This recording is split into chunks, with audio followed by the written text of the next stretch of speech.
एक phone call ने एक किसान की रातों की नींद हराम कर दी। और ये कॉल ऐसी थी कि जिसकी वजह से उसने ठगों को ना जाने कितना पैसा उनके अकाउंट में डायरेक्ट डाल दिया। आप सोच सकते हैं कि ऐसा क्या कहा होगा ठगों ने कि एक किसान की रातों की नींद भी हराम हो गई और वो पैसा देने पर तुरंत मजबूर भी हो गया।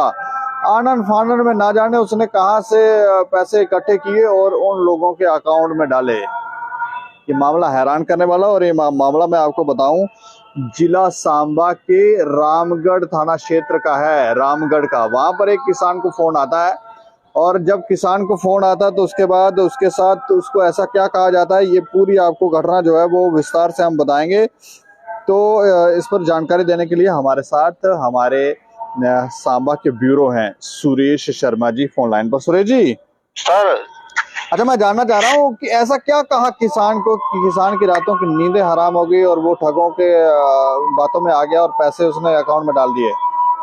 तो दीपक जी, ये सांबा जिले का जो रामगढ़ थाना अधिकार क्षेत्र है, इसका गांव है, अंतर्राष्ट्रीय सीमा से सटा गांव है नंगा। नंगा। वहाँ का एक किसान है, सतपाल उसका नाम है।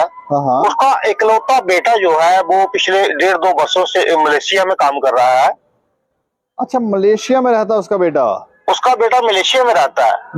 तो पहले भी किसान जिस तरीके से उसने मेहनत मजदूरी करके अपना काम करके पैसे खर्च करके बेटे को मलेशिया में भेजा, बेरोजगारी का जिस समय इस समय बड़ा दौर चल रहा है कि बेटा बाहर जाएगा, 4 पैसे कमाएगा, घर की आर्थिक स्थिति जो है वो ठीक होगी। और बेटा इसका मलेशिया में था। एक अननोन नंबर से कॉल आता है इसके पिता सतपाल को। वो अपने खेतों में काम कर रहा होता है और कॉल में ये कहा जाता है कि आपका, पहले ये कहा जाता है कि आपका बेटा किसी आपराधिक मामले में फंस गया है।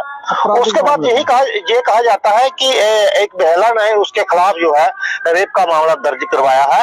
और हम ये भी जानते हैं कि ये मामला जो है वो झूठा है, लेकिन जो लड़का है उसका नाम था सुमित कुमार, वो मामले में फंस चुका है। उसे अगर बाहर निकालना है तो उसके लिए 4-5 लाख रुपए की जरूरत है। और हम आपको अपना बैंक खाता और गूगल पे नंबर भेज रहे हैं, हमें तुरंत पैसे भेजो, हम आपके बेटे को जो है वो इस मामले से बाहर निकालेंगे। अच्छा, मतलब रेप का मामला डाला बेटे पर, ये कहा। और कितने शातिर होते हैं ये जो साइबर फ्रॉड करते हैं।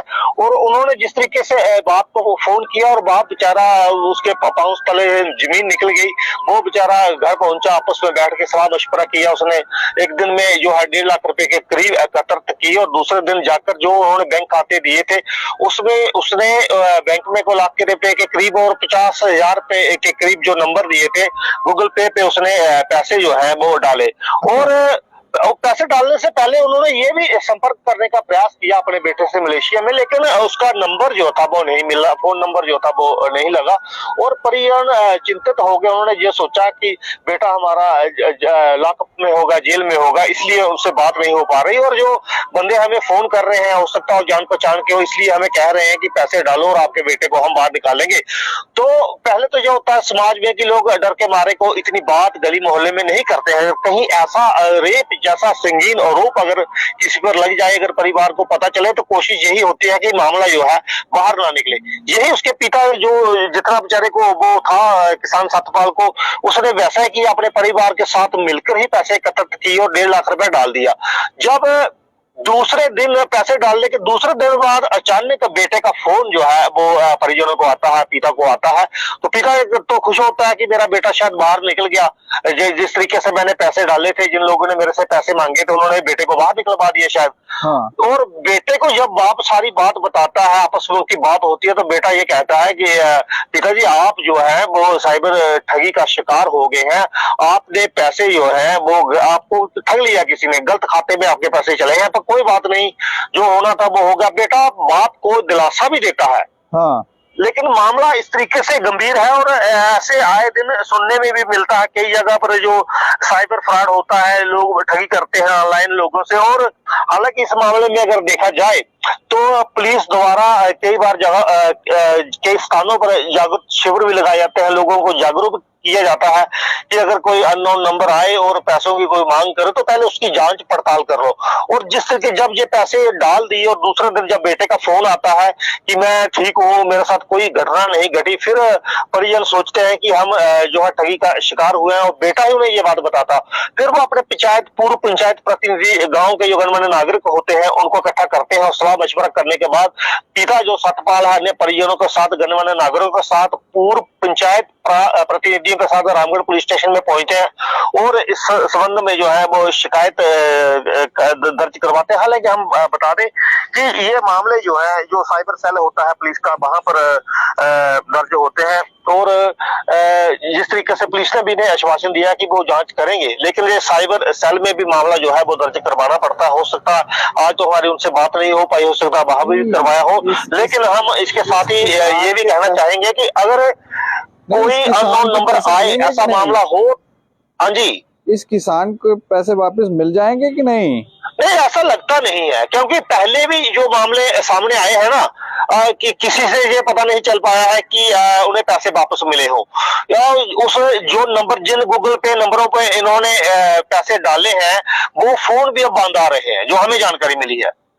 फ्रॉड करने वाले थे कहाँ के? जम्मू के ही थे कि बाहर के थे? नहीं, ऐसा देखो, मेरी जो हम क्यास लगा रहे हैं ना, हाँ। कोई बंदा इलाके का भी हो सकता है साथ में मिला हुआ, जिसको ये पता था कि इनका बेटा मलेशिया में है। हाँ। ऐसे तो कोई बाहर से कैसे फोन कर सकता है?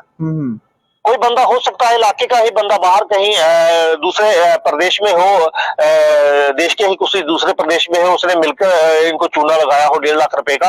और कई बार ऐसे मामले सामने आते हैं, यहाँ पर साइबर जो फ्रॉड है उसके लोग ठगी का शिकार होते हैं। और हम भी ये लोगों से अपील करते हैं कि कहीं अननोन नंबर ऐसा आए जो पैसों की मांग करे तो पहले जांच पड़ताल कर रहे। कई बार तो जहां तक भी सुनने में आता है कि आपकी 2 करोड़ की 5 करोड़ की लॉटरी लगी है और इसमें 20 लाख रुपया टैक्स लगना है, 20 लाख रुपया हमारे खाते में डालो। तो हालांकि बंदे ने लॉटरी डाली ही नहीं होती है, लेकिन फिर भी लोग जो है उसके झांसे में आ जाते हैं। अच्छा, ऐसे मामले होते हैं। चलिए, शुक्रिया हमें जानकारी देने के लिए।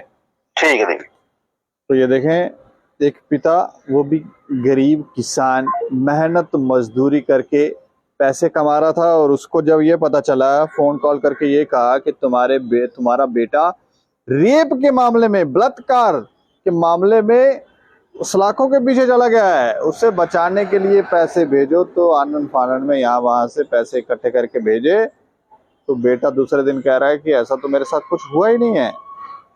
और किसी की भी रातों की नींद हराम हो सकती है, तो इन माता पिता की भी हो गई। और ना जाने कहां से इन्होंने पैसा इकट्ठा किया और उनके अकाउंट में डाला, और अब वो पैसा मिलेगा या नहीं मिलेगा, पुलिस स्टेशनों के चक्कर लगा रहा है। और ये शख्स जो है वो कितना परेशान होगा आप सोच सकते हैं। तो थोड़ा सा सतर्क रहने की जरूरत है। ऐसे ही कोई कॉल आए तो उसकी कॉल पर रिएक्ट ना करें, पहले जांच पड़ताल जरूर करें। और देखते रहें दैनिक सवेरा समाचार। मुझे और मेरे सहयोगी राजीव गुप्ता को दें इजाजत। नमस्कार।